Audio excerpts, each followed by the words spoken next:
Magíster Wilder Villarroel. Muchas gracias por el apoyo a la coordinación de la escuela del posgrado, de la unidad de posgrado de la Escuela de Ciencias Forestales, ingeniero Huáscar Camacho. Gracias también por la presencia. Y también la participación de la dirección de posgrado de la Facultad de Desarrollo Rural y Territorial, el ingeniero Juan Carlos Mariscal. Muchas gracias por la presencia. Quiero dar la bienvenida a todos nuestros docentes, coordinadores de programas de posgrado y a los interesados que toman parte de nuestro primer curso, que lo estamos organizando de manera conjunta entre 4 unidades de posgrado de las áreas de las ciencias agropecuarias, forestales y veterinarias y desarrollo rural. Yo solamente les pido, como todo inicio de curso, a todos los participantes que den lo mejor de sí para construir conocimientos junto con nuestros docentes. Hemos invitado a prestigiosos profesionales con mucha trayectoria que nos colaboran de una manera muy desinteresada en llevar adelante un pequeño curso en la que vamos a tratar de actualizar todas las herramientas virtuales y herramientas didácticas, especialmente con inteligencia artificial, que se pueden utilizar en nuestras sesiones posgraduales, en nuestros programas de diplomados, maestrías y cursos cortos de las 4 unidades que estamos involucradas. Quiero agradecer muy especialmente al licenciado Josué Aníbal, parte del posgrado de la Facultad de Ciencias Veterinarias, por organizar este curso y ser el anfitrión, y la bienvenida al doctor Ángel Vázquez. Muchas gracias por aceptar nuestra invitación, y pues ahí están nuestros participantes. Gracias por la convocatoria y aprovechen de la mejor manera este curso que lo hemos organizado con el fin último de lograr calidad, lograr excelencia académica en nuestros programas postgraduales. Muchísimas gracias.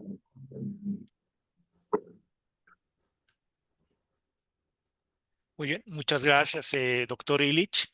Gracias también por las palabras de bienvenida a los estudiantes. Y bueno, ahora vamos a saludar la presencia del doctor Ángel Vázquez, quien va a ser el docente del tema número 1 que ahora nos convoca. El tema número 1 se denomina docencia reflexiva y motivación a la docencia. Es importante señalar que vamos a tener 4 temas en este curso corto. El segundo va a ser herramientas virtuales y metodologías activas para la educación, que va a ser facilitado por el ingeniero Edwin Kisbert de TIC, de la Universidad Mayor de San Simón. El tercer tema va a ser facilitado por el magíster Jason Aguilar, de la Escuela Universitaria de Posgrado, y se denomina integración de la inteligencia artificial en la educación posgradual. Finalmente vamos a tener la presencia del magíster Jorge Grigoriou, quien nos va a facilitar el último tema, que es el plan global y plan de clases con integración de herramientas virtuales e inteligencia artificial. Bueno, doctor magíster Ángel Vázquez, adelante, por favor, el espacio es suyo. Muchas gracias. Buenas noches. Me gustaría que me confirmen si me escuchan bien, por favor. Perfectamente. Gracias, muy amable. Bien, agradezco mucho su presencia, aunque estamos en un entorno virtual y asumiría que estamos activamente presentes en este espacio. Pues tengo a bien iniciar este ciclo de charlas, del curso que ustedes tienen, que está centrado efectiva y realmente en la integración de la inteligencia artificial en los procesos educativos. Creo que este es un asunto bastante importante, puesto que va a movilizar en ustedes un conjunto de necesidades, un conjunto de habilidades y también un conjunto de repente de actitudes que propicien su labor docente. Entiendo que los presentes, los asistentes a este espacio, son fundamentalmente docentes de posgrado, como ya entendí de las diferentes instancias, ¿no? Bueno, me han pedido que hable básicamente sobre motivación docente y yo le he querido añadir a eso práctica reflexiva, ¿no? Creo que es un tema bastante importante y creo que si bien no va a ser un tema tan útil, tan práctico como de repente podríamos entender que son los otros, es decir, no va a tener una aplicación inmediata como los otros, creo que es importante que se lo pueda abordar. Sin el ánimo de poder vanagloriarme de mi experiencia, de mi camino, de mi recorrido, simplemente quisiera señalar que sí he tenido contacto, tengo contacto con una variedad muy grande de docentes de diferentes áreas del conocimiento, ¿no? Docentes del área de salud, docentes del área de ciencias sociales, ciencias económicas, ingenieros en su diversidad de expresiones y, por supuesto, también personas de ciencias básicas, ¿no? Y ciencias económicas. Bueno, de todo un poquito, si se quiere. Esta cercanía, este contacto que puedo tener con ellos, me posibilita de alguna forma referirme a algunos temas que están vinculados con la motivación, con la práctica, con la reflexión que los docentes debemos desarrollar. Y voy a incorporarme, voy a incluirme en este asunto porque también ejerzo la tarea de ser docente y también tengo mis vivencias en relación a este proceso. Entonces, lo que yo voy a traer con ustedes está impregnado, si se quiere así, de este recorrido que he podido tener en contacto con docentes de ámbitos escolares, pero también ámbitos de formación docente normalista y ámbitos de formación docente de educación superior y también en ámbitos de desempeño docente, como les digo, ¿no? Compartir entonces la presentación que había preparado para el día de hoy.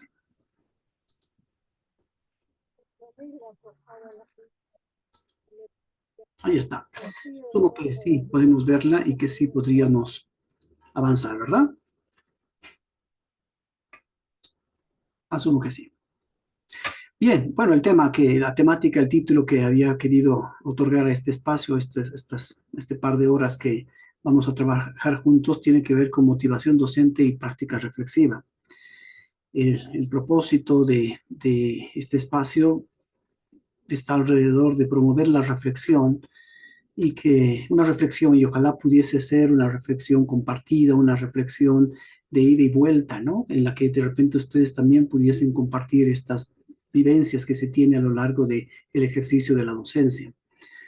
Entiendo y asumo que el ejercicio de la docencia en pregrado es muy diferente de la docencia en posgrado, ¿no?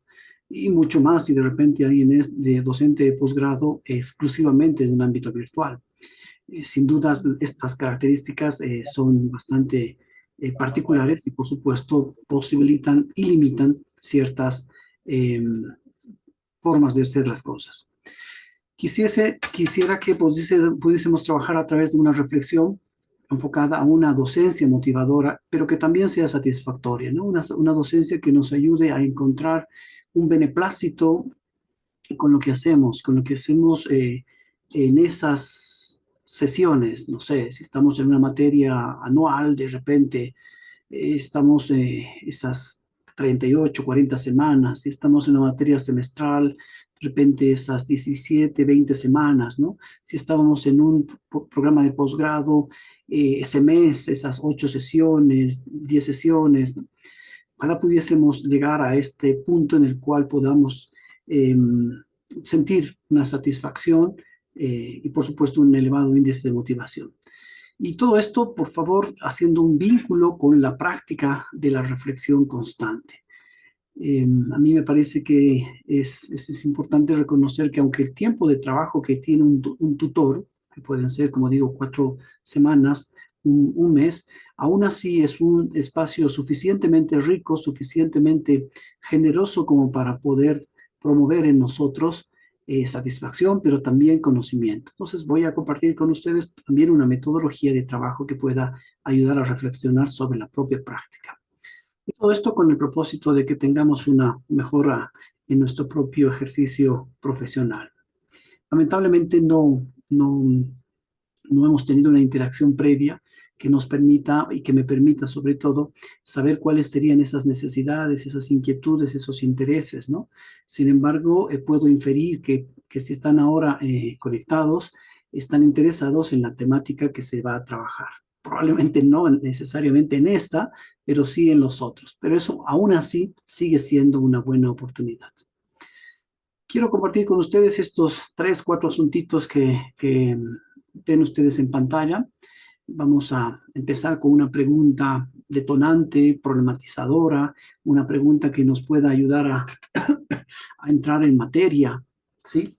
Luego quisiera compartir a la luz de los resultados de esa pregunta, algunos rasgos sobre la teoría de los dos factores de Herzberg y también hacer referencia a esta metodología que nos ayuda a repensar nuestra propia práctica, ¿no? Y de ahí juntos sacar de repente algunas conclusiones. Me gustaría inicialmente saber, por favor, si pudiesen levantar la mano, si pudiesen abrir el micrófono, si pudiesen escribir en el chat de la reunión, algo de ustedes. ¿Quiénes son ustedes? Permítanme, por favor, saber algo de ustedes como para que incluso pueda tratar de llegar lo mejor posible a su experiencia. ¿Son docentes de pregrado, posgrado? ¿En qué ámbito de las ciencias agrícolas, pecuarias, etcétera? Por favor.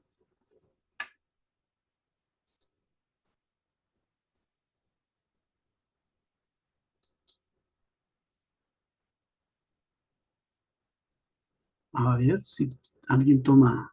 Por favor, adelante, Gino Aguirre. Permítame decirle, Gino Aguirre, yo soy del área de educación y en el área de educación procuramos no mantenernos en una relación que nos pueda generar o dificultar la comunicación, ¿no? Entonces, permítame, por favor, decirles por sus nombres. Adelante, Gino.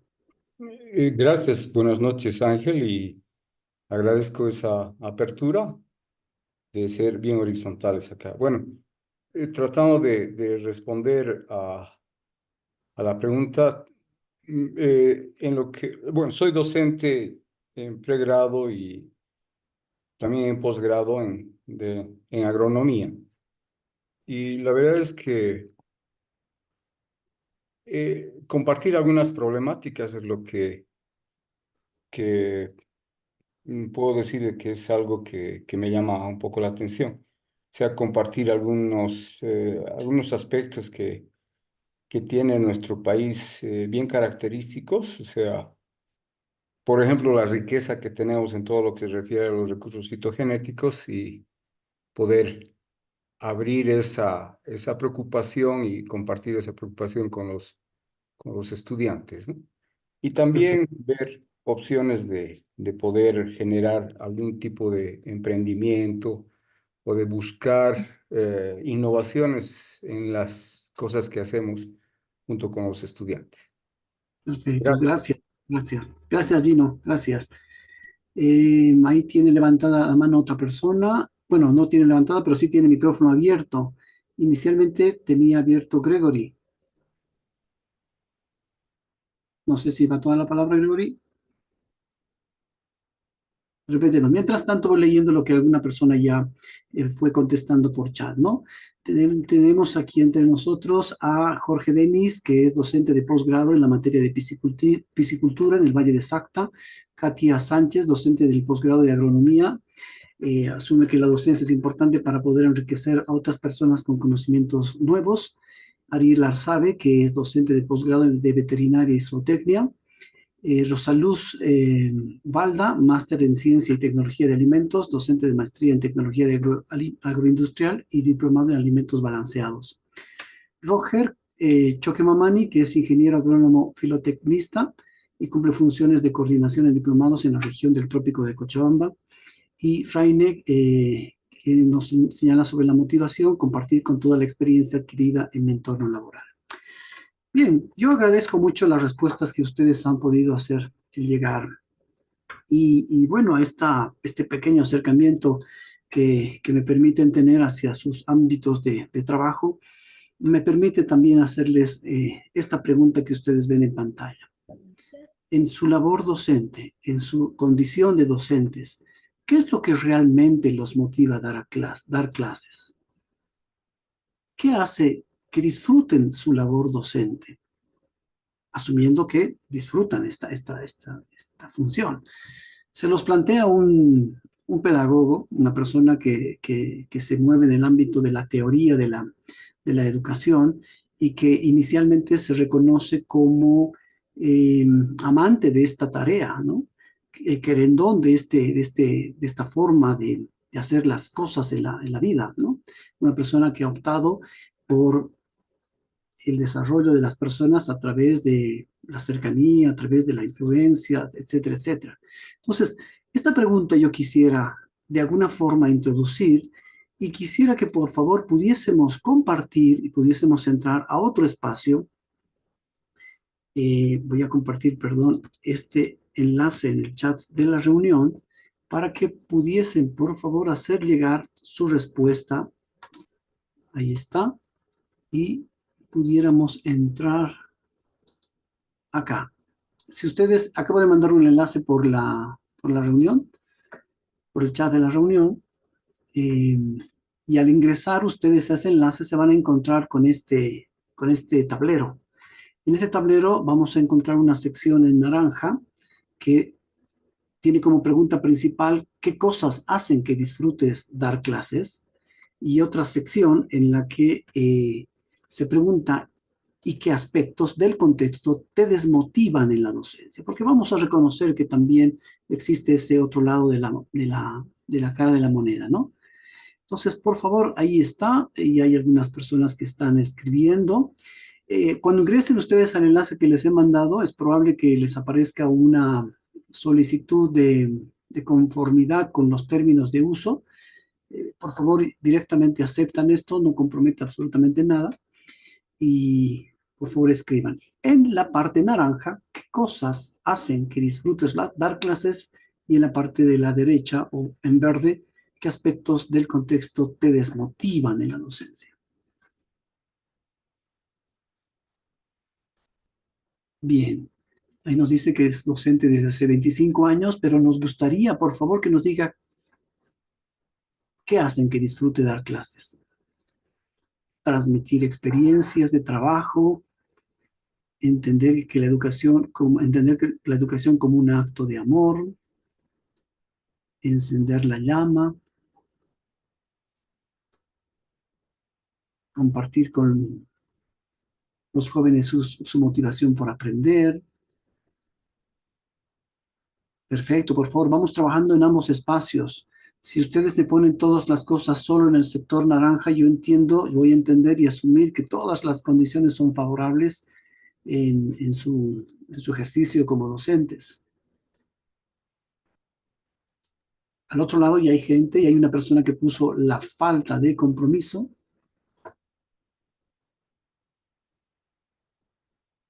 Que le desmotiva en la docencia, la falta de compromiso.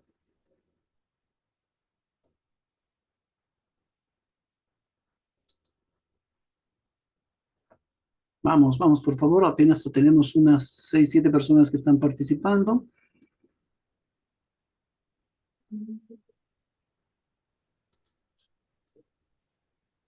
Uy, alguien nos ha puesto ya bastante más información, voy a acercarme a esta. Dar clases hoy en día es una experiencia enriquecedora, porque permite generar un impacto real en los estudiantes. La conexión con ellos va más allá de la transmisión de conocimientos. Se trata de inspirar, motivar y fomentar el pensamiento crítico, ver su progreso, descubrir sus talentos y ayudarles a superar sus desafíos. Vamos muy bien por ahí.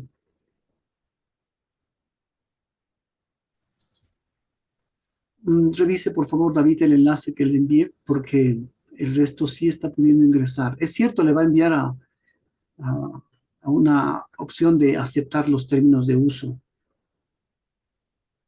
Si no logra escribir allí, por favor, lo puede hacer en este espacio, en el mismo chat de la reunión. ¿Sí? Yo voy a tratar de jalar sus ideas. Ahí volví a mandar el enlace.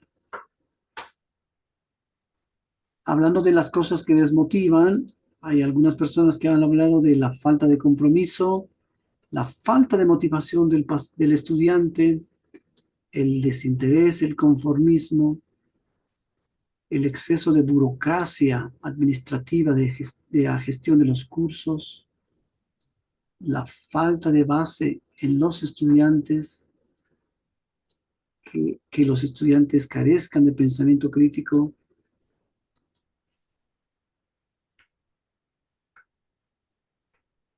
Ahí estamos nuevamente con el exceso de burocracia y limitaciones. Vamos viendo la otra cara de la moneda. ¿Qué más pusieron por acá? Motivar e inspirar a los estudiantes para que desarrollen su talento y logren sus metas.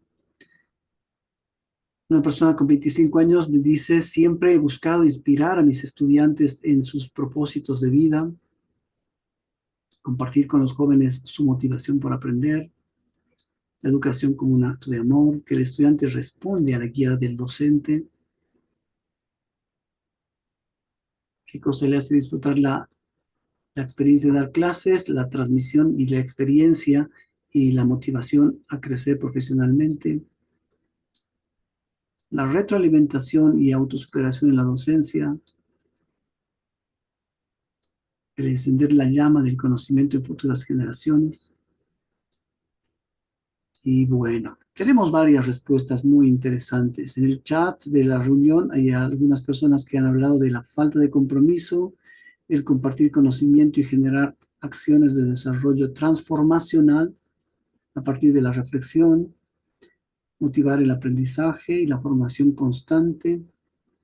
Una debilidad, dice Johnny, en la formación académica y falta de ambición por aprender, tender solo a lo pragmático.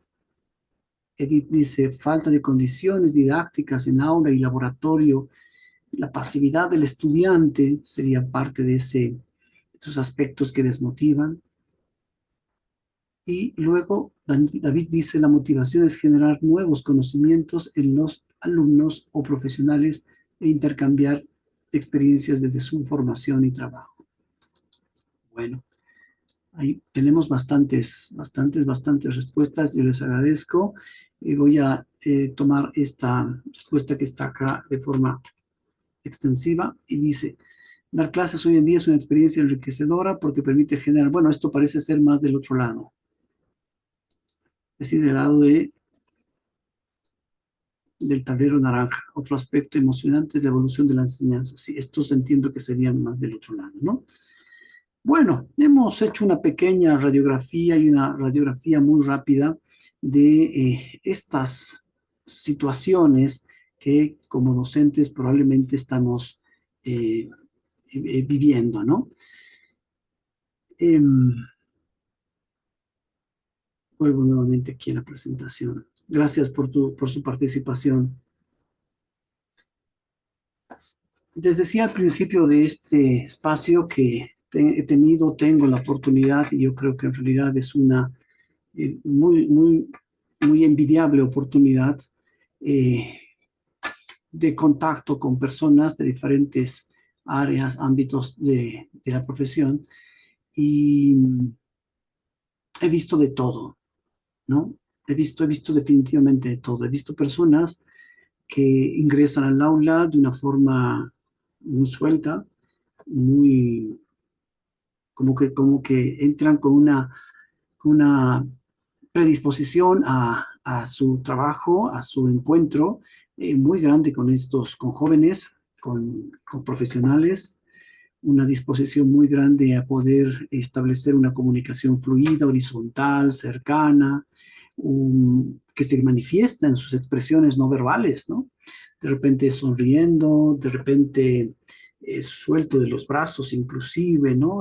Abierto a dar la mano, a mirar a las personas cuando están interviniendo, están tomando la palabra, a responder con sencillez también a las preguntas que se le pueden hacer, a pesar de, ¿sí? A pesar de haber tenido que caminar mucho tiempo para poder llegar a clases, a pesar de repente de que no se ha cancelado los sueldos en los tiempos en los que se deberían haber cancelado sueldos, a pesar de repente haber salido de una clase en la que ha habido mucha actividad y ahora tiene una segunda clase en la que eh, tal vez las cosas no salgan como uno habría planificado, a pesar de muchísimas cuestiones. Y he visto también otras realidades en las cuales eh, los docentes tienen unas condiciones de trabajo bastante envidiables. Luz, para empezar, que puede ser algo de repente obvio, pero no siempre todas las instituciones tienen esta posibilidad. Eh, un ambiente con pupitres para sus estudiantes, con la suficiente ventilación e iluminación, el data empotrado en el techo, ni siquiera tienen que pedirlo, ¿no? Una computadora disponible en sala, conexión a internet, un número reducido de estudiantes, unas condiciones realmente particulares, beneficiosas desde un punto de vista, pero sin, sin pertenencia, sin compromiso, sin responsabilidad, con muchas cuestionantes sobre su proceder. Entonces, yo me preguntaba en esas circunstancias, ¿qué es lo que pasa en esas cuestiones? ¿Cómo puede ser que alguien esté motivado o desmotivado a algo? ¿Qué es lo que hace que una persona esté motivada? Partiendo de la noción de que la motivación es esa fuerza interna que nos lleva a desarrollar una acción y mantenernos en esa acción con perseverancia, con inquietud, con gozo incluso. ¿Qué es lo que genera la motivación y la desmotivación? Y bueno, me encontré con diferentes perspectivas, ¿no? Y de repente ustedes también algún rato se habrán encontrado con las teorías de la motivación de Maslow, ¿no? Que entre otras cosas habla de una serie de necesidades, ¿no? Y dice que si las personas no tienen satisfechas sus necesidades básicas, difícilmente van a poder pensar en autorrealización, en crecimiento, etcétera, etcétera. Unas necesidades de alimentación, de calor, de satisfacción de la sed, necesidades sociales, de aceptación con el otro, necesidades de seguridad, etcétera, ¿no? Maslow señala que hay esta pirámide y que estas deberían ser satisfechas inicialmente para poder llegar a la posibilidad de la autorrealización. Pero me encontré con experiencias en las cuales, y seguramente ustedes son testigos de muchas de estas, de personas que han pasado hambre, han pasado frío, tienen una cantidad de carencias. Y ustedes segurísimo que me pueden dar ejemplos, ¿no? De gente que no desayuna, no tiene toda la salud completa, no tiene la seguridad de estar durmiendo en un lugar seguro, tranquilo el día de mañana, tiene la familia con enfermedades, etcétera, etcétera. Pero aún así, sin haber satisfecho esas necesidades, se las ve autorrealizadas, ¿no? Se las ve contentas, se las ve dispuestas, abiertas a la vida misma. Pareciera que la teoría de Maslow tiene esa limitante en cuanto a decir que necesariamente hay que tener todas estas necesidades básicas satisfechas. Entonces me puse a revisar alguna otra perspectiva y en ese sentido me encontré con la teoría de los dos factores de Herzberg, que me parece que tienen una lógica muy interesante que les invito a que podamos pensar y que podamos de alguna manera mirar. ¿Qué es lo que dice la teoría de los dos factores de Herzberg? La primera cuestión que podríamos decir para contextualizar es que Frederick Herzberg fue, porque ya falleció, un psicólogo norteamericano que siguió la línea de alguna forma de Maslow, pero también la cuestionó sus planteamientos, pero que trabajaba en la línea de la gestión empresarial, ¿no? En la línea del rendimiento, en la línea de la satisfacción de los empleados, de los funcionarios, de quien realiza un trabajo. Y él plantea una cuestión que fue bastante interesante, que viene a formar parte de las teorías de motivación. ¿Qué dice en términos generales esta teoría? Él diría que no podríamos pensar que la desmotivación y la motivación se encuentran en una línea continua. No es que ante ciertas situaciones, contextos y condiciones nos desmotivamos y ante ciertas condiciones, situaciones nos motivamos. En realidad dice que no existe, no es real esta consideración de estos dos extremos respecto a la motivación y la desmotivación, entendiéndose como una línea, si se quiere, desde la cual yo paso de un punto a otro punto. Más bien, él entendería que existen unos factores, ¿sí? Unos factores que son separados y que tienen que ver y que van a influenciar en todo caso en la desmotivación y en la motivación.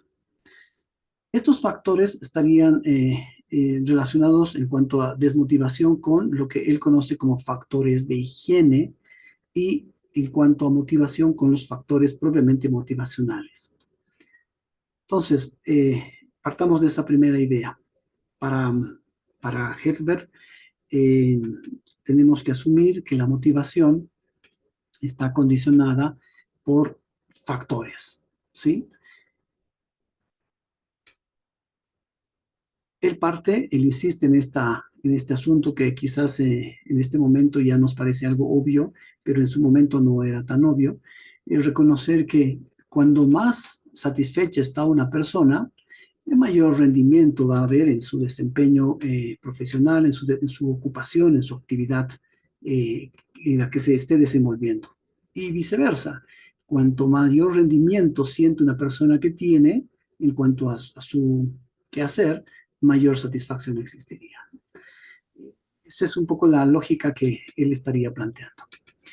En cuanto a los factores de higiene, Herzberg reconoce que en realidad estos factores son extrínsecos, que están fuera de los sujetos, fuera de las personas y que están influenciadas por el entorno laboral, por las condiciones laborales, muchas veces por la normativa, muchas veces por la cultura, muchas veces por la infraestructura, por los servicios, etcétera, etcétera, ¿no? Es cierto, dice, que estas cuestiones son influyentes en las personas, pero no son motivantes. O sea, la presencia de factores positivos de higiene no serían necesariamente factores de motivación. Dice, por ejemplo, puede ser que tengamos una persona a la cual le paguen bien, pero ese pagarle bien no necesariamente supone que se desenvuelva, que tenga un mejor rendimiento o que esté motivado. Puede ser que alguien tenga en su aula buena infraestructura, buena tecnología y no necesariamente está motivado.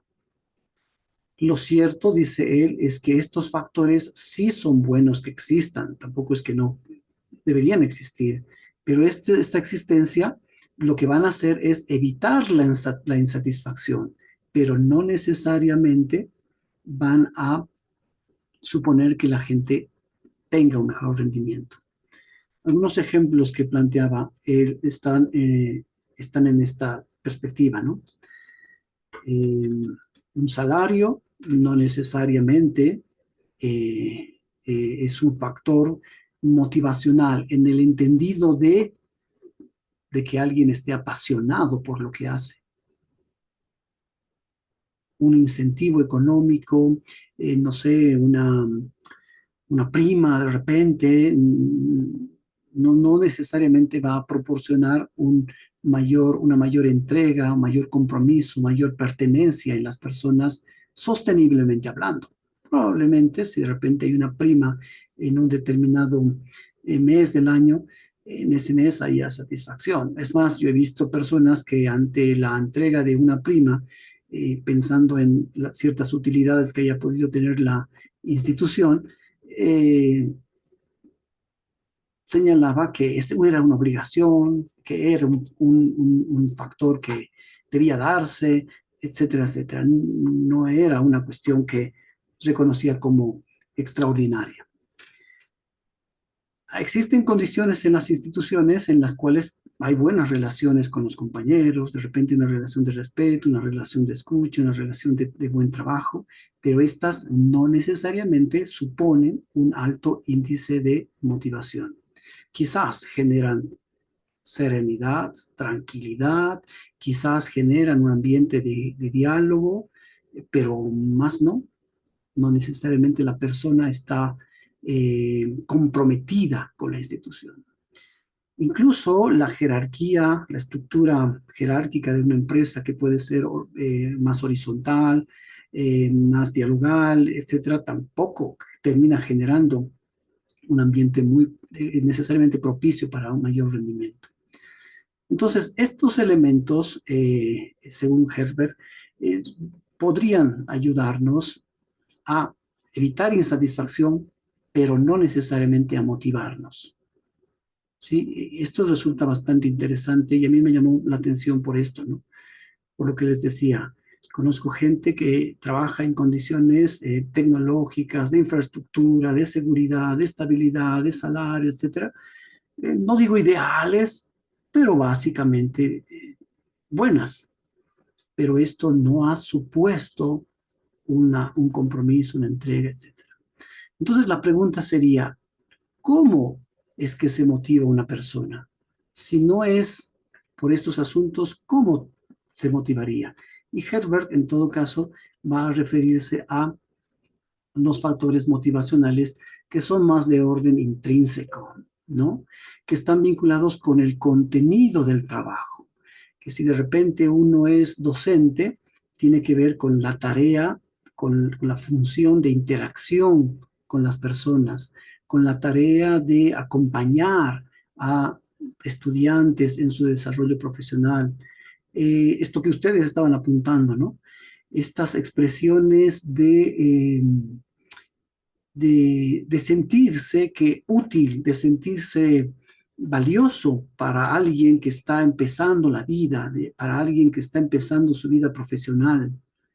Estas tareas de sentir que uno se está dando a sí mismo al momento de compartir experiencias, dedicar tiempo, cuestiones vinculadas a este contenido de trabajo.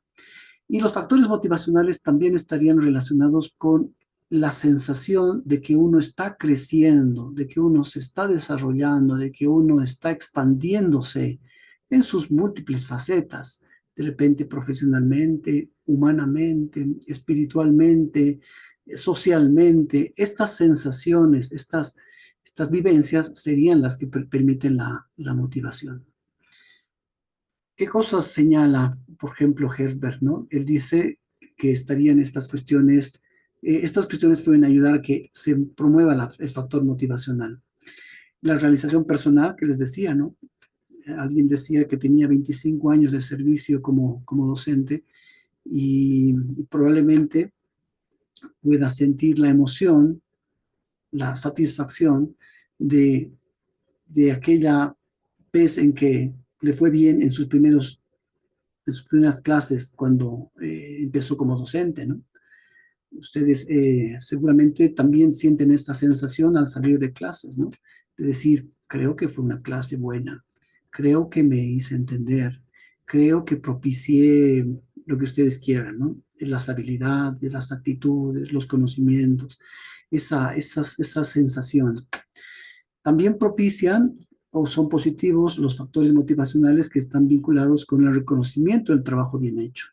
Si de repente recibimos un feedback, recibimos una retroalimentación de la persona que está supervisándonos, acompañándonos y nos comparte la idea esta de que existe beneplácito en los estudiantes, de que han sido positiva la respuesta que hemos dado ante tal problema, de que se ve que nuestros estudiantes están aprobando. Si se nos dicen estas cosas, creo que también nos sentimos motivados a seguir intentando, seguir trabajando a pesar de. Existe gente que le brillan los ojos cuando ingresan a aula, ¿no? Existen personas que se realizan de una manera fabulosa, ¿no? He estado esta mañana en una sala en un anfiteatro, ¿no? De la carrera de medicina. Y claro, había que ver con qué pasión este médico enseñaba a sus estudiantes el funcionamiento, la organización, el cuerpo humano en general, ¿no? Y les hablaba de una arteria, que de una vena, que de un tejido, pero había que ver cómo esta persona tan comprometida, tan gustosa con lo que hacía, eh, tenía a todos los estudiantes de alguna forma boquiabiertos, ¿no? No solo por lo que decía, sino cómo lo decía en realidad. Entonces, esta persona, a pesar de la situación que estaba pasando, porque casualmente es una persona que llegó tarde a la clase por un motivo familiar de fuerza mayor, pero aún así esta condición de satisfacción se manifestaba. También nos sentimos motivados cuando de repente recibimos un encargo porque hemos hecho una tarea bien y se nos va a dar una mayor tarea que supone mayor exigencia, mayor reto para nosotros. Me ha tocado ver, por ejemplo, a personas, a docentes que estaban muy compenetrados con su tarea, con su función, a quienes se les ha pedido participar de forma muy activa y expresa como constructores del rediseño curricular. Entonces, estas personas se han sentido altamente involucradas porque han reconocido que esta es una tarea que va a demandarles evidentemente más tiempo, más dedicación, pero han visto que era una grandísima oportunidad para poder expandirse, ¿no? Lo mismo el asunto mientras mayor confianza nos tienen en cuanto a tareas, a delegaciones de tareas, seguramente nos sentimos también más cómodos, más dispuestos a hacer cosas.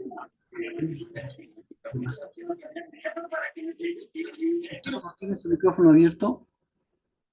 Ya está acá. Bien, y finalmente este asunto, ¿no? He visto gente que está muy comprometida también en su labor profesional cuando existe coherencia entre lo que uno cree y lo que la institución le pide y lo que está queriendo enseñar, ¿no?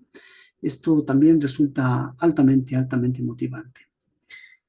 Bueno, hemos visto en todo caso, estos son los dos factores que estaría planteando Herzberg, ¿no? Que, como digo, en esencia, lo que nos están mostrando es que sí son importantes ciertas condiciones, pero estas condiciones no van a despertar en nosotros este compromiso, este sentido de pertenencia, este deseo incluso de dar más de lo que oficialmente se nos pide. Van a ayudarnos a aquello, pero no necesariamente van a despertar aquello. Entonces, nosotros tendríamos que apuntar fundamentalmente a encontrar en nosotros mismos esas razones últimas de por qué estamos acá, ¿sí? De por qué estamos en la tarea docente. Es cierto que podría haber diferentes razones, algunas son muy altruistas, otras tienen que ver un poco más personales en términos de desarrollo, ¿qué les digo? Del propio yo, por no decir del propio ego, pero tenemos que buscar estas, ¿no? En ese sentido, quisiera plantear esta última preguntita y decirles, ¿será lo mismo estar satisfecho que estar motivado?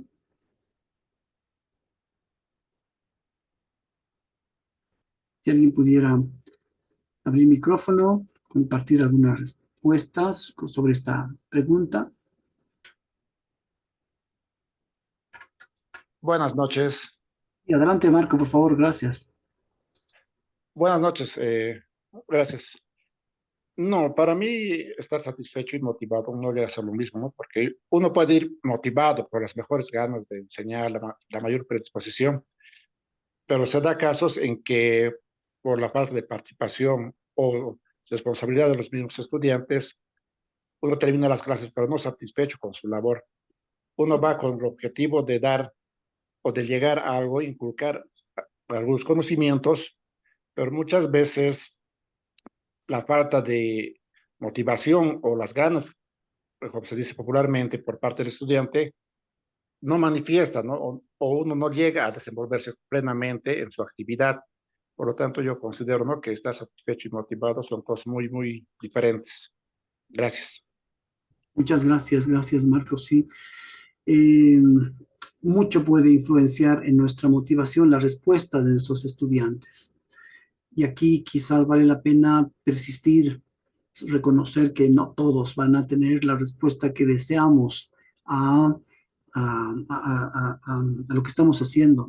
Nuestras intenciones seguramente son las más rectas, las más incluso ambiciosas para con nosotros, pero en el marco de la libertad que tiene el otro, probablemente no va a empatizar con lo que estamos haciendo, queriendo nosotros, ¿no?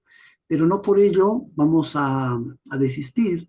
Probablemente uno, dos, tres, estas personas seguramente pueden ser todavía un motor que sostenga nuestro compromiso y pertenencia, ¿no? Cristina Rojas respondía y decía, no creo que sea lo mismo porque la motivación es más una actitud interna. Sí, y ahí están esos factores, esos aspectos que nos mueven, ¿no? ¿Qué nos mueven a ser docentes? ¿Qué nos mueve a ser docentes, ¿no? Y aquí hay de diferente tipo, ¿no? Cuestiones que tienen que ver con la persona, con el desarrollo del país, el desarrollo de la profesión, hay diferentes razones.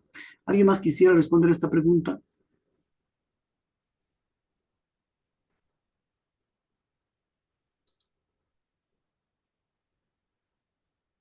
Eric Fortón dice, estar motivado me parece que es estar en un nivel superior en relación a estar satisfecho.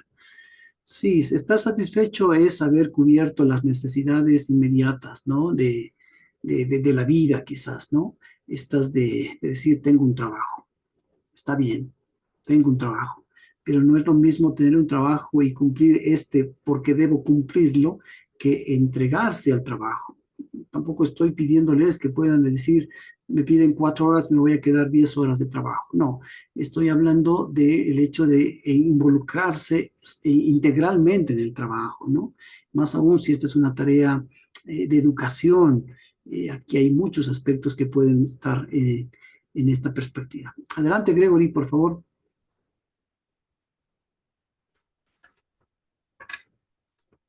Está cerrado el micrófono, Gregory, por si acaso.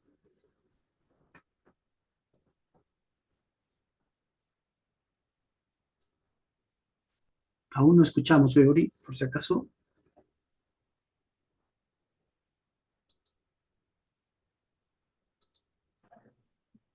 Mientras... ahora sí, adelante, Gregory. Creo que la pregunta son dos términos excluyentes. Estar motivado es un adjetivo ex ante, es antes de. He ido buscando algo. Estar satisfecho es cuando he logrado algo. Entonces, no pueden estar en el mismo nivel ambas preguntas.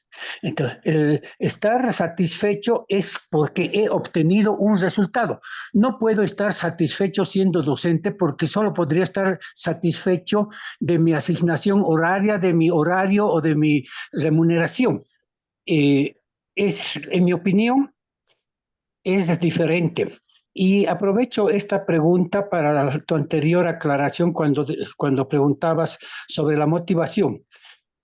Muchas intervenciones se han referido a los estudiantes y al rol del docente que tiene todo el amor del mundo para transmitir sus conocimientos. Creo que ese es un concepto impreciso y no correcto, porque nadie aprende lo que no es útil, lo que no le va a dar un beneficio. En ese concepto, el docente sigue siendo el maestro y el alumno es el que tiene que abrir su mente y recibir todo lo que necesita. Y creo que ahí está el error. El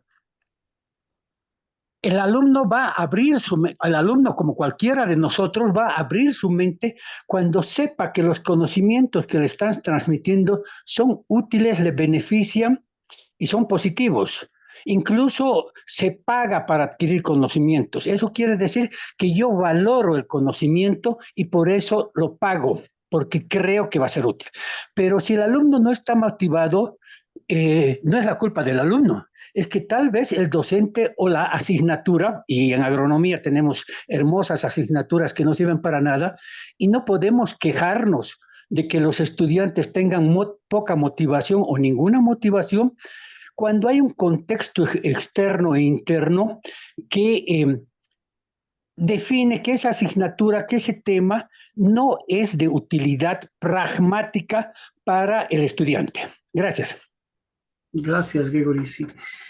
Dos puntos entiendo que se han manifestado, ¿no? Uno con relación a este asunto de estar satisfecho y de estar motivado, ¿no? Evidentemente, la condición de estar satisfecho podríamos verla como resultado de la motivación y del resultado de la práctica educativa en general, ¿no? Sin embargo, acá también tiene esta connotación, esta idea de que estar satisfecho supone tener esas necesidades, esos requerimientos básicos iniciales, ¿no? Que, por supuesto, van a hacer la base, la plataforma para poder llevar adelante la práctica educativa.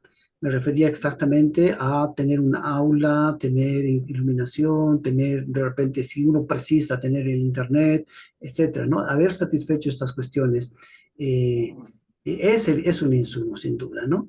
Pero creeríamos que la motivación va mucho, mucho más allá, ¿no?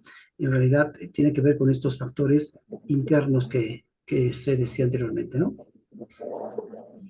Y con relación a lo segundo, es cierto, todos nosotros buscamos en el ámbito educativo satisfacer una necesidad de aprendizaje, ¿sí? Sin embargo, creo que hacerlo con amor no le quita, sino le añade valor a lo que se está haciendo. ¿En qué sentido? No quiero hablar de un amor romántico, ¿no? Pero quiero hablar de un sentido humano, de un sentido de aprecio, de un sentido de respeto, de un sentido de corresponsabilidad, de una de expresiones de aceptación del otro. Porque en estos tiempos tendríamos que reconocer que si solo se trata de información, pues el docente queda no solamente en segundo, sino en tercer, cuarto, quinto plano, inclusive, ¿verdad? Cuando ustedes vayan a trabajar en todos los asuntos vinculados a inteligencia artificial, que seguramente muchos de ustedes ya la manejan, terminarán de comprobar este asunto, ¿no? Hemos perdido los docentes, de alguna manera, un espacio en reconocernos como la única fuente de información. Pero todavía nos queda como espacio de trabajo la relación, el encuentro con el otro. Ese es el espacio que creo que también es muy importante y que todavía no sabemos hasta cuándo, la inteligencia artificial y todas estas cuestiones no nos van a quitar, ¿no? Mercedes hablaba y decía que la motivación es el impulso para actuar y la satisfacción es el sentimiento o resultado de haber cumplido una tarea. ¿De acuerdo también? Mary Delsa Córdoba decía la satisfacción es el resultado de la acción, de alguna acción, y la motivación es una actitud positiva o predisposición. Cristina Rojas, un docente puede sentirse satisfecho cuando hay una buena devolución del aula, sin duda, en esta idea de satisfecho como resultado. El docente debe ser un facilitador experto en la materia. Sin duda, tampoco vamos a negar que el docente debe ser un facilitador experto en la materia, porque a partir de esa experticia puede posibilitar que el estudiante tenga un encuentro más rápido, más práctico, más fácil incluso del conocimiento. Bueno, quisiera finalmente que podamos pasar a esta pregunta, pero a manera un poquito de conclusión, que dice así, ¿no? Si sabemos que mejorar las condiciones solo reduce la insatisfacción, ¿verdad? Pero no motiva realmente, ¿qué estrategias específicas podemos implantar en nuestra práctica docente de manera personal e institucional para potenciar nuestra motivación y la de nuestros estudiantes? ¿Sí? Reconocemos que es importante tener condiciones, pero estas necesariamente no van a motivarnos. Necesitamos entrar en estos factores personales, en estos factores internos que nos permitan sostenernos a pesar de. Hay algunas cuestiones, por ejemplo, que pueden estar en el plano de la norma, de la normativa. Si la normativa institucional es clara, es transparente, ha sido comunicada, etcétera, puede generar condiciones para que estemos menos insatisfechos, ¿verdad? Si de repente la infraestructura, la tecnología también nos acompaña, eso puede reducir nuestro nivel de insatisfacción. Y por supuesto, crear una buena plataforma para motivarnos, pero no inmediatamente motivarnos. Pero puede haber otras cosas, ¿no? De repente, y esto puede ir vinculado con los gestores, con los responsables, los coordinadores de los diplomados, maestrías, cursos que tenemos por acá. Si ellos hacen una devolución a sus docentes de los resultados, de la percepción que tienen sus estudiantes sobre ellos, enfatizando también los aspectos positivos, digo también porque a veces solamente se hace devolución de los aspectos negativos, ¿no? Esto puede motivar, puede elevar, puede retar a un docente a superarse, ¿no? Si los docentes, o si existe un clima de confianza, de complicidad, digamos así, entre los docentes del diplomado, en el sentido de que tenemos todos una tarea compartida y que la labor que vamos a realizar se complementa, se profundiza, se articula con los otros, esa sensación de que no solo somos nosotros que estamos en una perspectiva, también la motivación podría incrementarse. Si nosotros tenemos la posibilidad de abrir los ojos y acercarnos un poquito más hacia nuestros estudiantes y tratar de indagar sobre cómo está avanzando, cómo está creciendo y cómo nosotros de alguna forma hemos aportado en ese crecimiento, también podríamos mejorar nuestros propios factores motivacionales. Lo que quiero decir en última instancia es que si bien los factores de higiene no son directamente influyentes en la motivación, deberíamos buscar que existan, que se den, por supuesto. Pero también deberíamos nosotros trabajar en nosotros mismos para abrir los ojos, apuntar a una perspectiva más amplia, desarrollar quizás una tarea que nos pueda generar mayor compromiso, mayor responsabilidad con lo que supone nuestra propia tarea, ¿no? Bien, y todo esto en la perspectiva de reconocernos como líderes, ¿no? Y acá quisiera compartir este videito de unos segunditos, que no son más de 15, 20 segundos, como para poder enfatizar algo más en esto. Permítame un segundito, por favor. ¿Cuál es el papel de un líder? O sea, el papel de un líder no es decir a la gente lo que tiene que hacer y verificar que está hecho en tiempo y forma adecuado. O sea, el papel de un líder es el de influir, es el de inspirar, es el de transmitir, es el de contagiar, es el de ilusionar, es el de motivar, es el de ayudar. Y eso tiene que ver con lo que transmites como persona. Al final, el trabajo de un líder es sacar lo mejor que llevan las personas, sacar lo mejor que llevan. ¿Cuál es su trabajo como profesor? Tu trabajo como profesor es intentar sacar lo mejor que llevan los alumnos dentro. Ayudarles a que saquen lo mejor. La esencia es, para ser buen líder, tener pasión por ayudar. Cuando tú tienes pasión por ayudar a los demás, aquí tienes el primer requisito para ser un buen líder.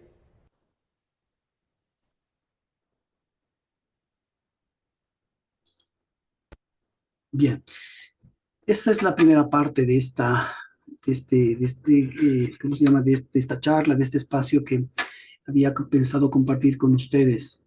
No sé si hay una o dos personas que quisieran compartir algo a manera de cierre para que después podamos pasar a la segunda parte, que está vinculada a una metodología que puede propiciar la mejora de la propia práctica docente, ¿no? Algo que nos quisieran ustedes sintetizar, vinculado a la motivación, vinculado a este factor interno que no debería faltar en el ejercicio de la docencia. Sí, Ángel, buenas noches. Saludos, por Eh, favor.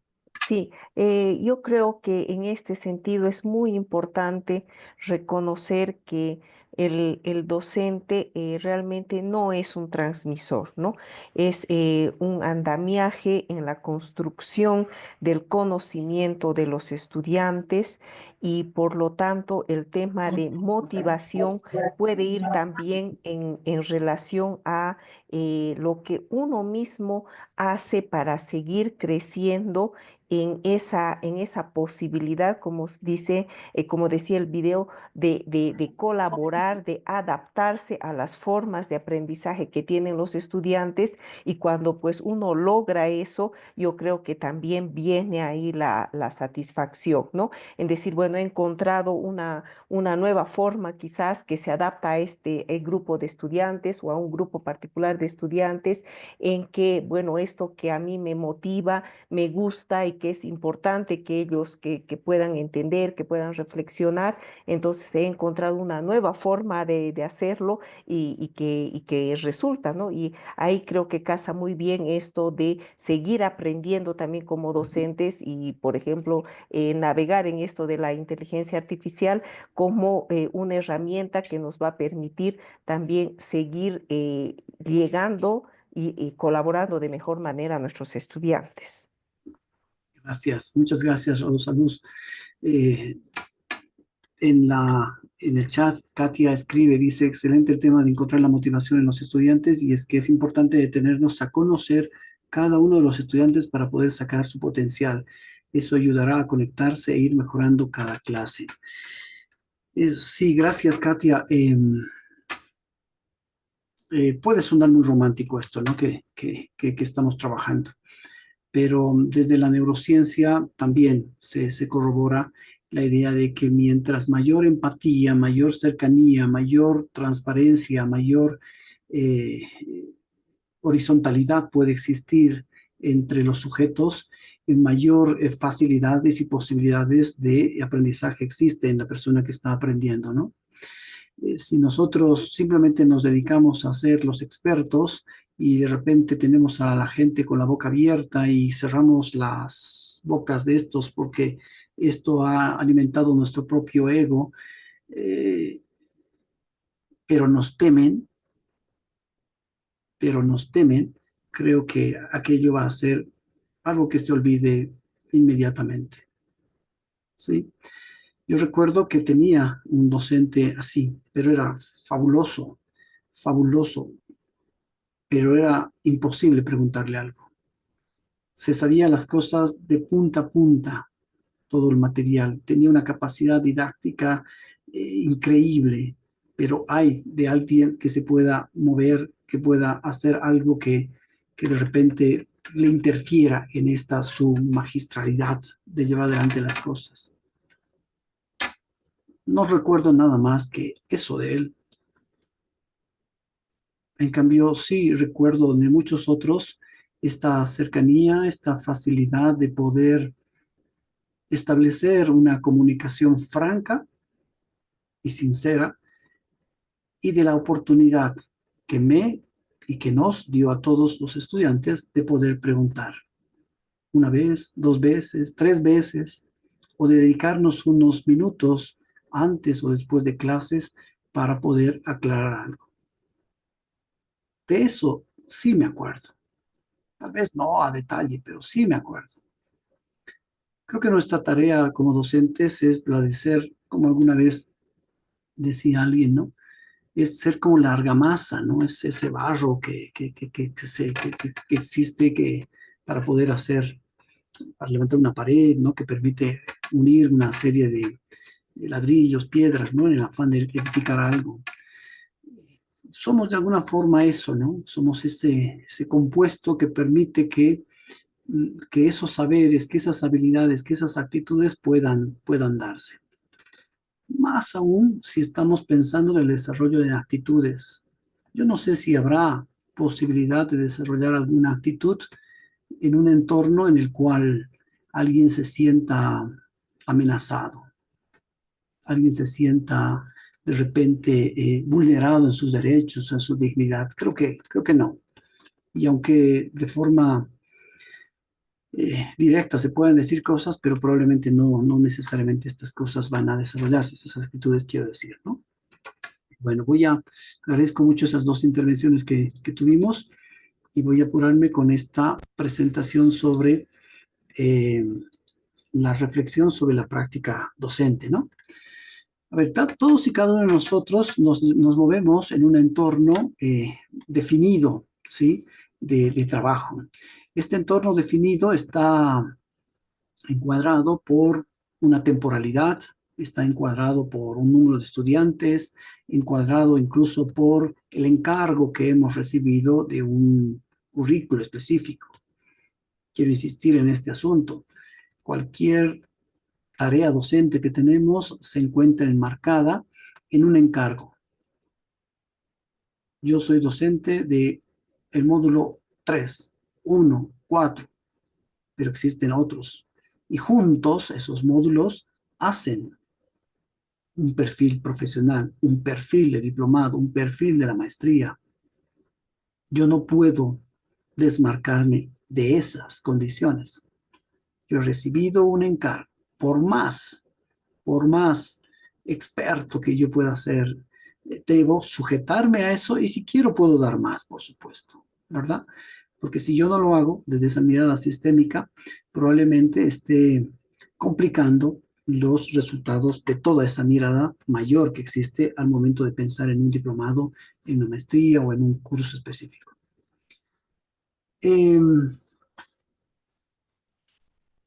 Vamos a partir de algo que resulta tremendamente importante, ¿no? Que es el hecho de que debemos evitar que nuestra tarea docente, por más de que se repita todos los semestres, pueda repetirse exactamente igual como habíamos concebido en una primera ocasión. Debemos evitar que nos fosilicemos, si quieren así. Debemos ayudar a que la tarea que se nos ha encargado pueda ser dinámica, pueda mejorarse siempre. Pero esta mejora no es automática, no es con los años, ¿sí? No es con los años, sino es con la reflexión, con la observación de lo que efectivamente habría pasado. Con ese ejercicio valiente, diría yo, de ponernos frente a nosotros, frente a nuestra propia práctica y poder decirnos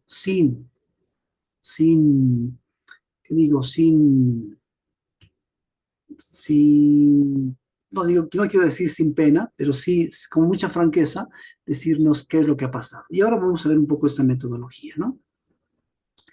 La pregunta inicial podría ser esta: ¿cómo yo, docente, puedo aprender de mis propias prácticas, de mi propia vivencia como docente?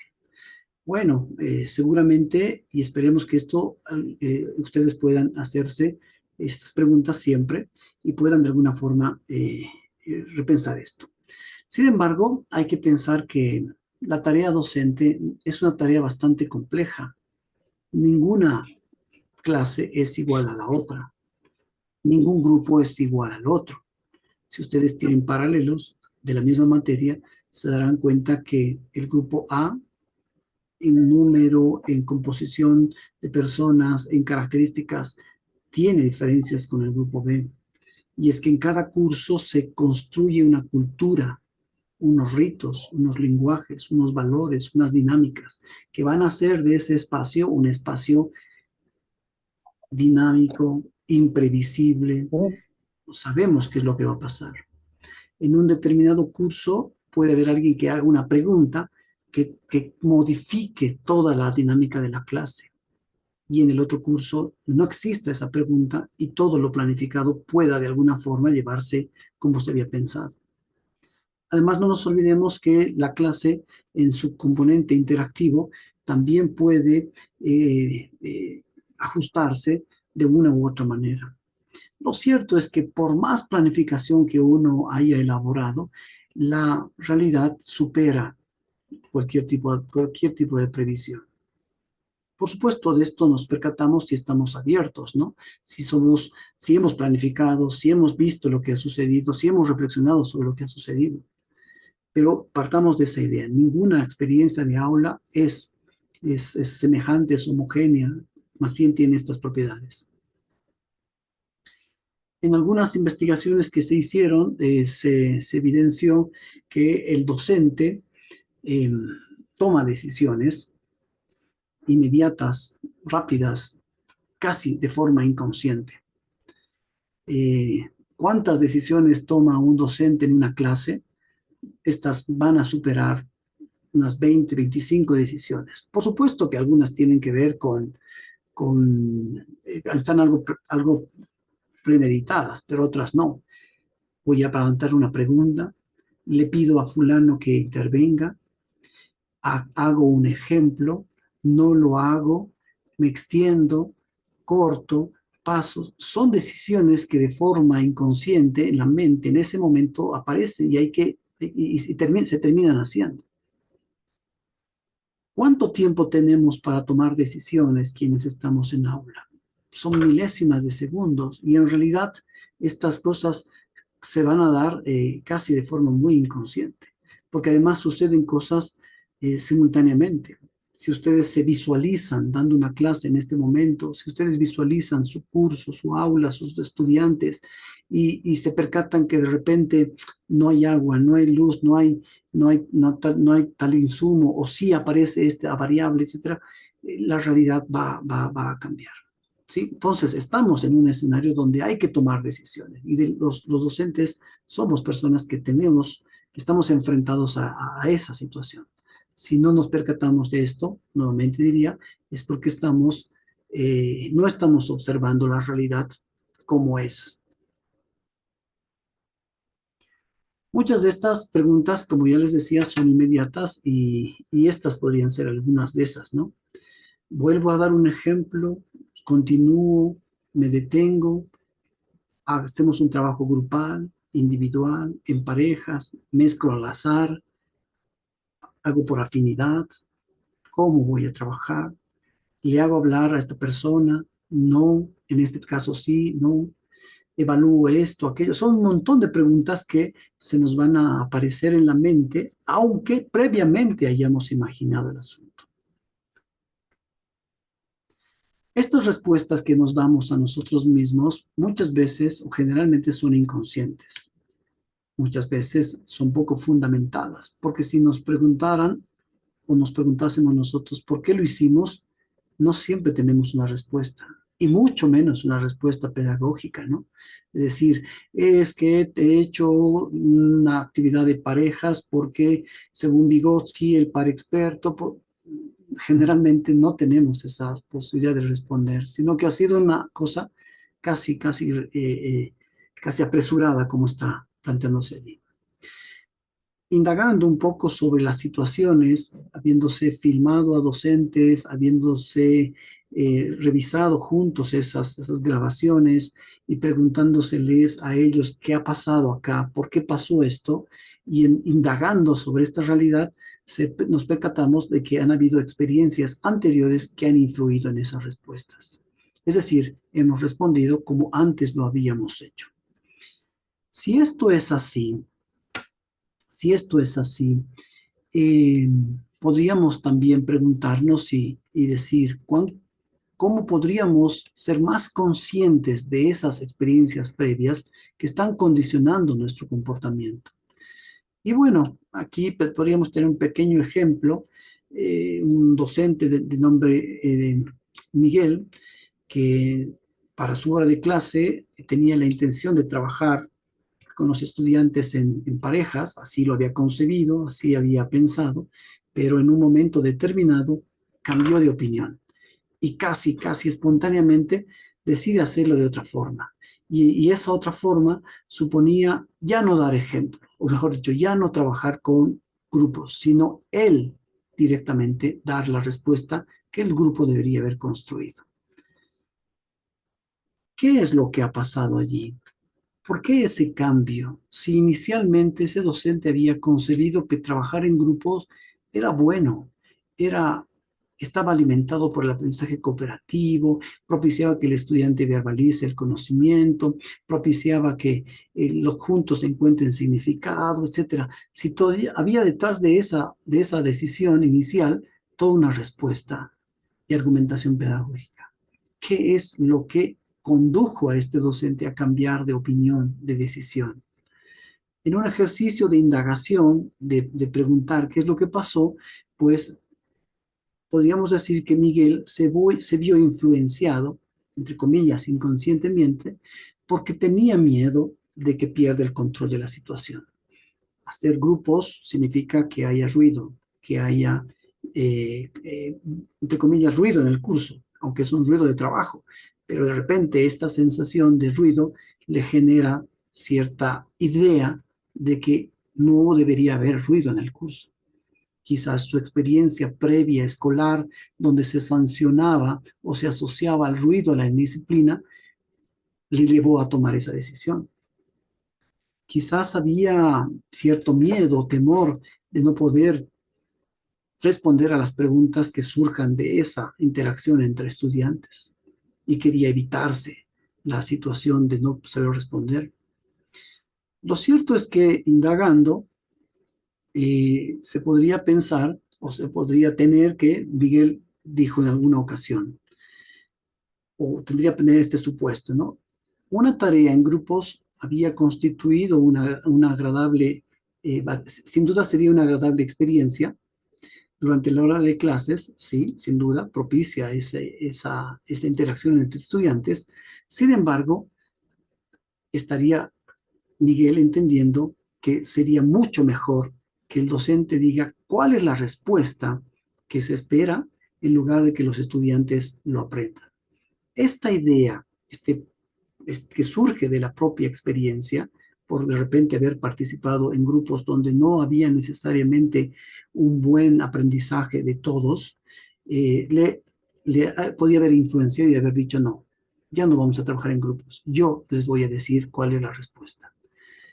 Eso sucedió en un 2x3, ¿no? Y como dice ahí, en una buena hora de clase el profesor habla y los alumnos escuchan. Así uno aprende. Si este es el aprendizaje interiorizado de Miguel, si esta es la idea que sostiene su comprensión del trabajo y del aprendizaje, cuando nuevamente vuelva a planificar, se va a encontrar con que va a cambiar de decisión. Entonces, todo esto nos puede llevar a plantearnos esta pregunta de cómo se desarrolla este proceso inconsciente en el comportamiento inmediato de la práctica docente. Y bueno, ahí aparece Cortagen, que es un autor que ha hecho la observación de la práctica docente y de la práctica en general, y se ha percatado que hay procesos inconscientes, respuestas inmediatas que nos llevan a tomar decisiones. Estas decisiones vendrían a ser, o estas estructuras vendrían a ser unas gestalt, ¿no? Esto no tiene nada que ver con la teoría gestal de la psicología, ¿no? que existe también, pero se estaría reconociendo que la gestalt es el conjunto de sentimientos, el conjunto de valores, de saberes, de necesidades que van a constituir una imagen mental, con la cual todos tenemos una pauta de reacción ante determinado evento diferente, ante determinada situación. Dicho de otra forma, nosotros estaríamos actuando en la vida con estos esquemas llamadas, en este caso, gestalts. Con gestalt estamos trabajando. Y cuando tenemos una situación determinada, lo que aflora es una gestalt, lo que aflora es un esquema de respuesta que creemos que es bueno. ¿Por qué? Porque hay un elemento afectivo, un elemento racional, un elemento experiencial previamente. Viendo un pequeño ejemplito, podríamos decir esto, ¿no? Si nosotros estuviésemos conduciendo un vehículo y un niño se nos pusiera delante de nosotros, la tendencia más inmediata de reacción de conducta es a frenar, independientemente de lo que pueda estar pasando, que si estamos atrasados, que si de repente el semáforo está en verde, etcétera, etcétera. Independientemente de esas circunstancias, se va a dar un freno. ¿por qué frenamos? ¿Por qué de manera inmediata estamos teniendo esta respuesta? Y esto es probablemente porque la Gestalt que nos está conduciendo, nos está dando como pauta de respuesta, señala que no podemos ir en contra de la vida de una persona. De repente otros dirán, no quiero meterme en problemas por haber pisado a una persona. De repente otra persona dirá, no me gustaría que eso le pueda pasar a alguno de mis hijos, etcétera, etcétera. Cualquiera de estas respuestas viene a ser la Gestalt, viene a ser la razón que está, que es subyacente a esa reacción inmediata. Entonces pueden haber necesidades, pueden haber sentimientos, además de valores y además de recuerdos significativos que van a unirse o van a expresar la respuesta que en ese momento aparece, ¿sí? Dicho esto, podríamos entender que realmente resulta importante tratar de indagar en nosotros mismos cuáles son nuestras gestalt al momento de trabajar en aula. ¿Qué es lo que sostiene y qué es lo que nos hace reaccionar de forma espontánea ante una determinada situación? Y esto no tiene que ver solamente con las situaciones negativas, con las situaciones, entre comillas, problemáticas que tengamos en aula, sino también con las cosas positivas que nos pasan, ¿no? ¿Qué hay detrás de todo eso? Y eso es lo que se buscaría trabajar. En ese sentido, voy a saltar esto para poder ir a lo esencial. Se puede utilizar esta metodología que se llama ALALT. Esta es una metodología que Cortagen ha diseñado y que se ha ido validando y se ha ido difundiendo y además se sostiene en los planteamientos de Donald Schoen, que habla sobre el práctico reflexivo, ¿no? Esta metodología reconoce que, voy a saltar esta partecita pensando un poco, esto en realidad lo trabajamos en los procesos de formación de docentes, ¿no? Les decimos a nuestros estudiantes que preparen una clase, ¿sí? Como ustedes podrían estar preparando su clase, que vamos a tener un momento de reflexión individual y que después habrá un momento de reflexión conjunta. La metodología LAL, ¿qué dice? ¿Qué dice este modelo de reflexión de Cortagen? Dice lo siguiente. Cuando vamos a clase, cuando vamos a aula, nosotros vamos con una planificación. Esta planificación puede ser muy explícita. De repente hemos escrito, hemos apuntado y hemos dicho, en esta clase estoy buscando estos objetivos, este propósito. Voy a trabajar estos contenidos. Mi metodología es esta. Voy a empezar, voy a continuar y voy a terminar de esta manera. Voy a dar esta tarea. Puede ser que tengamos eso o puede ser que simplemente digamos, hoy voy a trabajar tal tema. ¿Sí? Más, menos puede estar planificado. Lo cierto es que partimos de una idea y ojalá sea así. En un segundo, el siguiente momento es el momento de la experiencia probablemente. Entramos ya a aula, estamos en contacto con nuestros estudiantes y empieza a desarrollarse la sesión. Nuestros 90 minutos, nuestros 45 minutos entran en juego y ahí es donde empezamos a organizar grupos, a utilizar la pizarra, desarrollar la presentación, lanzar ejemplos, aclarar términos, interactuar con los estudiantes. Tenemos la experiencia propiamente de la clase. El momento 2, lo que estaría haciendo es decirnos, terminó tu clase, cerrada la puerta, ahora haz una pausa, mira atrás. ¿Qué pasó en esa sesión? ¿Cómo te sientes con esa sesión? ¿Cuál es la emoción que en este momento está presente después de esa sesión? Hay una sensación de tranquilidad, de haber cumplido. Hay una sensación de inconformidad porque quisiste hacer algo más, algo menos. Sientes que has llegado a todos, que se te han comprendido, etcétera, etcétera. ¿Cuál es esa vivencia que has tenido? Y ese ejercicio pasa por el lado emocional, pero también pasa por el lado de reconstruir lo que habría pasado. Y de repente en ese reconstruir lo que habría pasado identificas una pregunta que te hicieron o una intervención que apareció en clase o una respuesta que te dieron que te dejó en offside, fuera de juego. Tú no te esperabas eso. ¿Qué pasó ahí? ¿De dónde viene esta respuesta? ¿Será que yo no estoy aclarando? ¿Será que están leyendo? ¿Será que ya ha sido esto avanzado? No sé, pero la idea es esa, hacer ese ejercicio de mirar atrás, reconstruir. Y en esa reconstrucción unida a esa emoción, a esas emociones que tenemos del ejercicio de mirar atrás, podemos identificar algunos puntos importantes sobre los cuales podamos encontrar alguna área de mejora.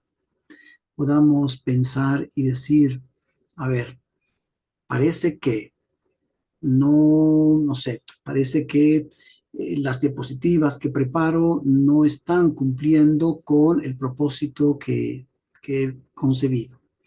Parece que no he logrado la atención que debía tener con mis estudiantes.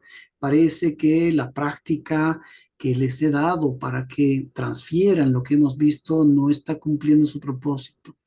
Parece que la interacción que quiero que tengan entre ellos no es suficientemente abierta. Entonces, uno puede hacerse una serie pueden enfocar una serie de aspectos y agarrar uno de estos. No vamos a poder hacer una transformación de toda nuestra práctica, ¿no? Siempre, al principio. Agarramos una de estas cosas y de repente dice uno, quisiera concentrarme en el asunto de que los estudiantes transfieran lo que hemos visto en teoría a la práctica. Y entonces uno dice, a ver, ¿qué puedo hacer como mejora para este asunto? ¿Cómo puedo hacer algún ajuste en el diseño de mi consigna, en la preparación del instrumento de evaluación, en el momento de presentar la actividad, en el momento en que están trabajando? Algo tendré que hacer para que esta transferencia de los conceptos a la aplicación se pueda dar. Y entonces sobre eso uno presta atención. Y la siguiente clase diseña una actividad de transferencia y la pone en práctica conforme estos ajustes que habría pensado. Termina la sesión y mira lo que habría pasado. ¿Ha mejorado? Hay un avance, los estudiantes están transfiriendo de mejor forma. Si la respuesta es positiva, pues perfecto. Puedo mirar otro segundo asunto, puedo mirar otro asunto de mejora dentro de mi aula. Si no ha mejorado, a ver cómo más puedo afinar, qué ha pasado esta vez, qué ha faltado, qué ha sobrado, etcétera, etcétera. Entonces, este modelo de cortaje sigue esas preguntas, ¿no? De qué ha pasado, qué es importante para mí en esta realidad que podría ayudarme a mejorar, qué alternativas de mejora tengo, cómo puedo avanzar en esa perspectiva y con esto ir creciendo, ¿no? Rápidamente, en este modelo de cortaje tendríamos estas preguntas que nos pueden ayudar a reflexionar sobre la propia práctica. Ahora, ¿qué tiene que ver esto con la motivación? En realidad tiene que ver con la idea de que si yo soy una persona que considero valiosa mi experiencia docente, si yo considero que mi experiencia docente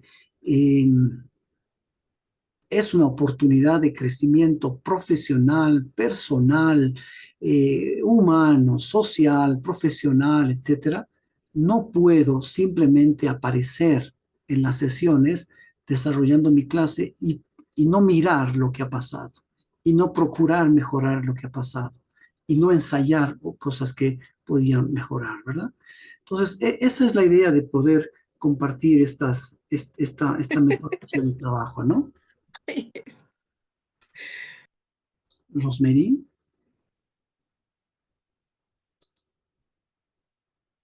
Sí, entonces esta es un poco la idea que quería compartir con ustedes. Esta es una metodología que la podemos utilizar en las clases propiamente, y que también se asemeja a la lógica que se tiene en investigación-acción, ¿verdad? Ahora, esto lo podemos hacer, como digo, al finalizar cada clase. Pero si alguien quiere hacer investigación sobre su propia práctica docente, claro, ahí podría adoptar un enfoque de investigación-acción. Investigación-acción es esa modalidad de investigación por la cual identificamos una problemática, identificamos un asunto de mejora en nuestra realidad, y junto con los protagonistas, pues buscamos alguna forma de solución juntos, ¿no? De manera participativa.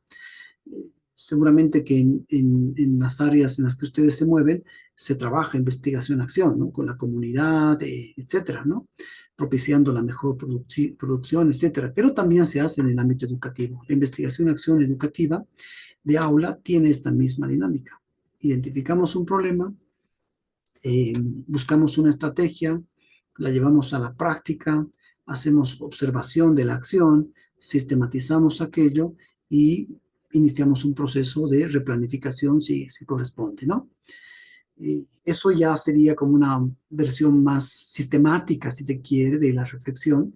En cambio, esta es una versión más cotidiana de lo que podría ser nuestro trabajo como docente. Si quieren, esto puede ser una especie de una forma de estar en la docencia, una forma de desarrollar nuestra experiencia docente, a fin de que esta siempre sea una posibilidad de encontrar elementos personales que nos ayuden a desarrollarnos.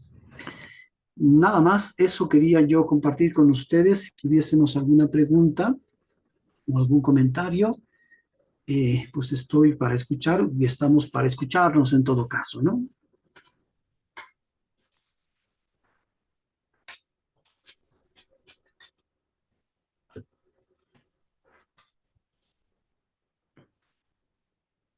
¿Alguien tiene algún comentario?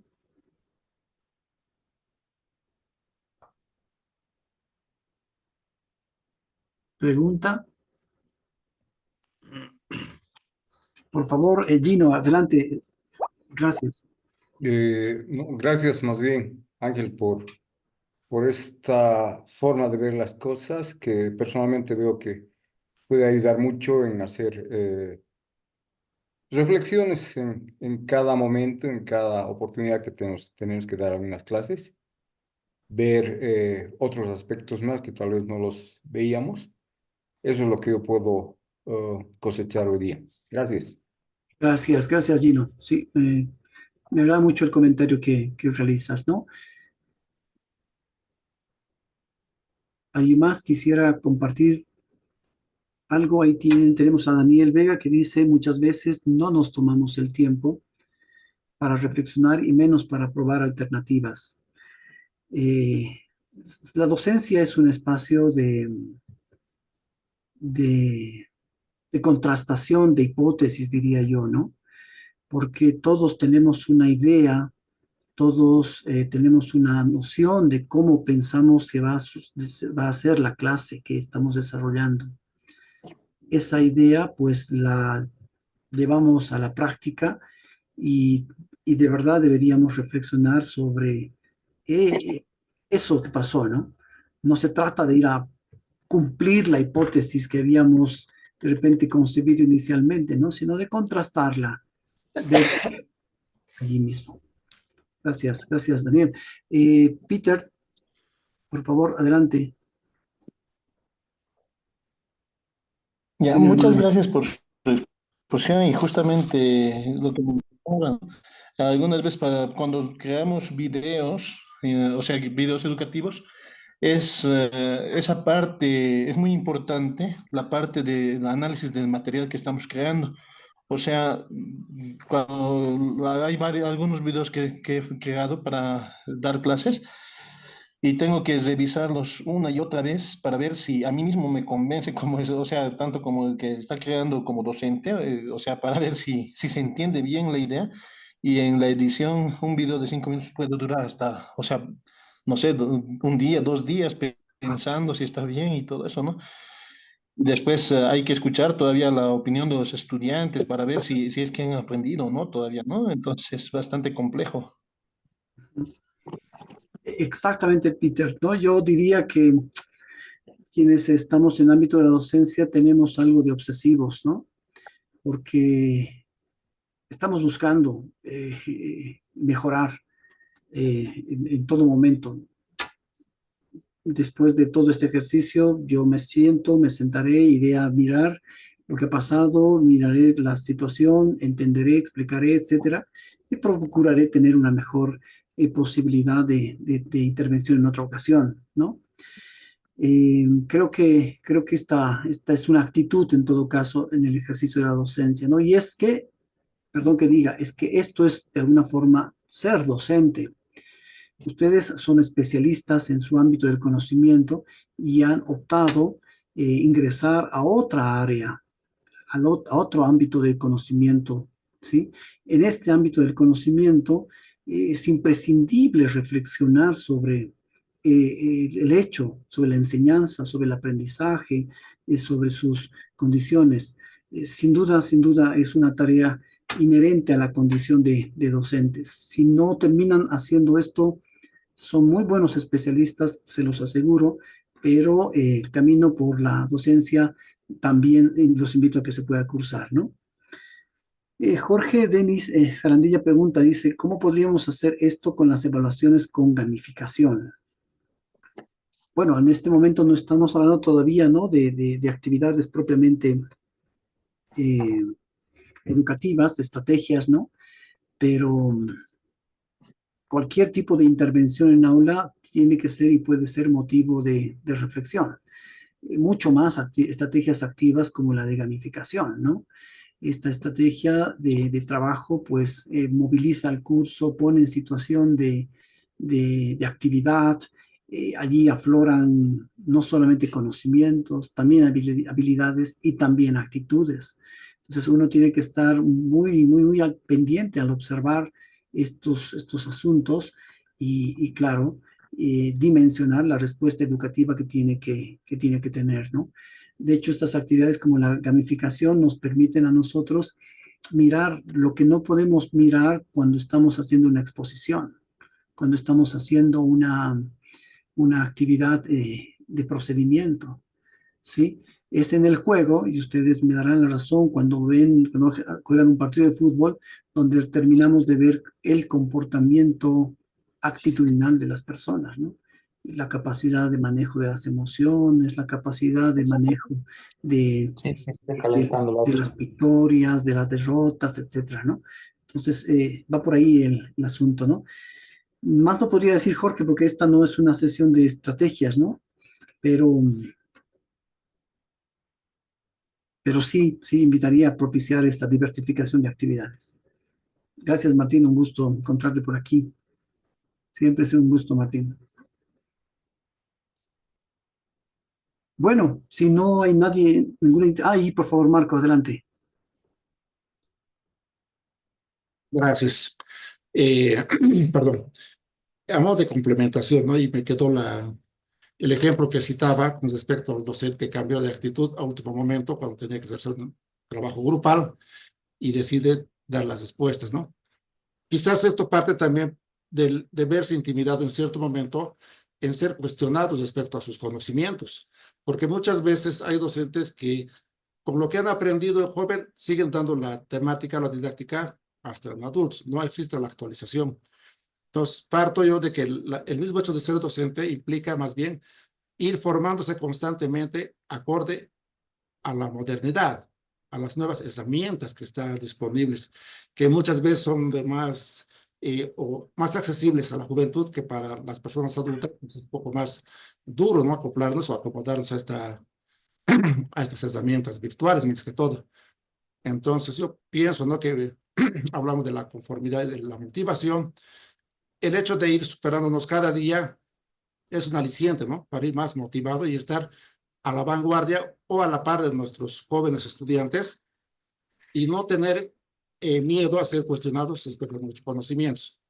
Entonces, considero yo que la formación constante y continua parte misma del docente, ¿no? Y este es ejemplo para inculcarlos en los estudiantes. Gracias. Perfecto, muchísimas gracias, Marco, por este apunte, ¿no?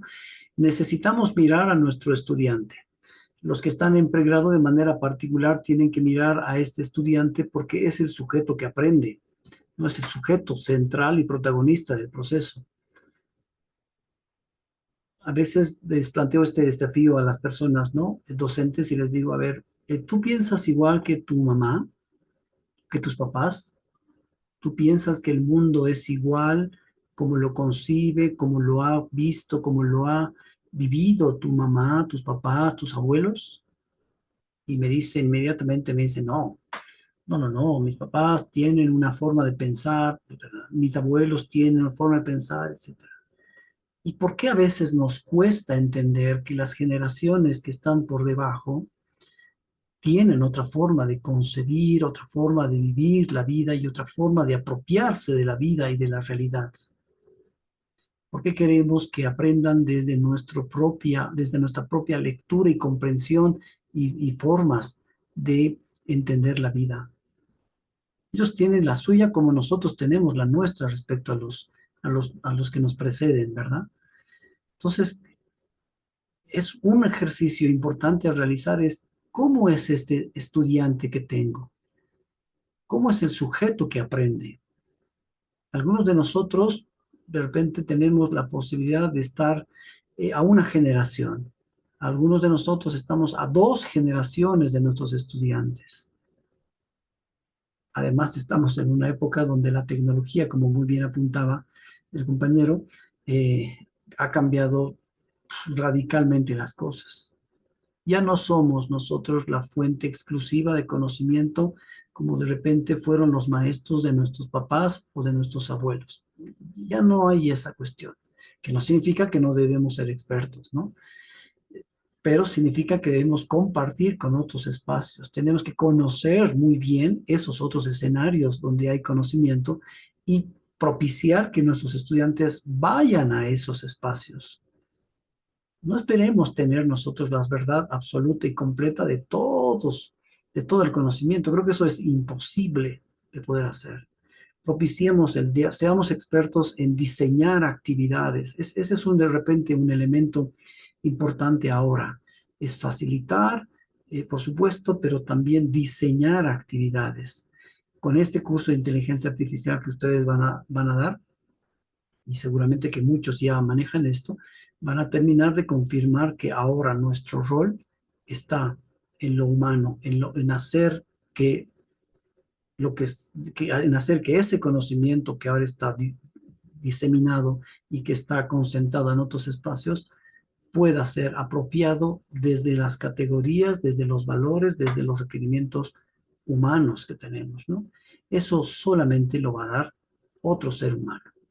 Así no es la cuestión. Después todo lo demás sale así a borbotones de la inteligencia artificial, ¿no? Sale a borbotones, ya. Ahí tenemos un nuevo escenario, definitivamente. Gracias por esa puntualización y la importancia de mirar al sujeto que aprende, ¿no? Rosaluz decía, para reflexionar sobre nuestra práctica tiene que haber mucha humildad y sentido de autocrítica y propósito de mejora continua. Muy cierto, Rosaluz, muy cierto, ¿no? Es una actitud humilde de decir, esto no fue, no salió, pero también de autocrítica y propósito de mejora, ¿no? Y sin necesidad tampoco de estarnos flagelando a nosotros mismos, ¿no? Sino con propósito de mejora continua. Karina decía, considero importante la apertura al conocimiento desde la perspectiva docente en clases, ya que también nosotros seguimos aprendiendo incluso de los propios estudiantes. Muy cierto, Karina, gracias por este comentario, porque si nosotros no nos reconocemos como estudiantes inicialmente, pues estamos propiciando un escenario muy desfavorable, ¿no? Al propio aprendizaje que esperamos que tengan nuestros estudiantes. Si ellos sienten que nosotros estamos en una continua necesidad de aprender, en una sensación de que sí conozco, pero no lo suficiente, sí requiero y quiero conocer más, en ellos vamos a tener la posibilidad de seguir indagando, seguir averiguando, seguir llevando al aula mayores aportes. Mientras tanto, van a reproducir el libro que nosotros hemos elegido y para de contar. Cuando somos estudiantes somos expertos en el docente.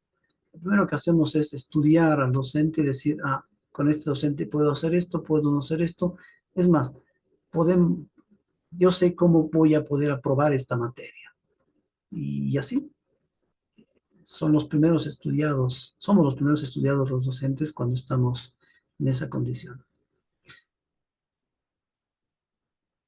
Bueno, podemos ir terminando esta sesión, de repente mucho más antes de lo requerido, de lo programado. Le dejaría minutos a los siguientes expositores, a las siguientes personas, porque yo sé que va a faltar tiempo para poder trabajar el conjunto de estrategias que se pueden usar al momento de usar inteligencia artificial y también de poder integrar esto en nuestras prácticas docentes y de integrar al plan de asignatura, ¿no? Son tres ámbitos muy interesantes los que se han concebido. Personalmente me gustaría que haya esa sensación, ese espíritu crítico al momento de mirar lo que podemos hacer con inteligencia artificial y no quedarnos con la idea de frustración de ¿y ahora qué hacemos? Sino de decir, desde mi condición humana, aquí estoy yo, para poder hacer que esto que viene a borbotones pueda tener otro sentido, otra utilidad, ¿no? Y eso es lo que le falta, digamos así, a la inteligencia artificial, ¿no? Muchas gracias. Quiero agradecer al comité, al grupo organizador por darme esta oportunidad y bueno, hasta cuando sea posible que nos encontremos. Gracias, un saludo. No sé quién está coordinando ahorita. ¿Cómo está? José, Muchas gracias. gracias. Sí. Muchas gracias, Magíster Ángel Vázquez. Realmente era importante tener un docente como su persona que la primera sesión nos anime a mirar con otros ojos y mirarnos nosotros mismos, ¿no? En nuestra labor educativa a nivel general en estudiantes de pregrado como posgrado, ¿no? Bueno, nuestra mirada principalmente es hacia los estudiantes posgraduales, que es un reto particularmente bien interesante por la perspectiva que tenemos como Universidad Mayor de San Simón de capacitar, de dar más herramientas a los profesionales que ya están en el medio en diferentes áreas, como lo son la agrícola, la pecuaria y forestales, que son las facultades que nos hemos unido.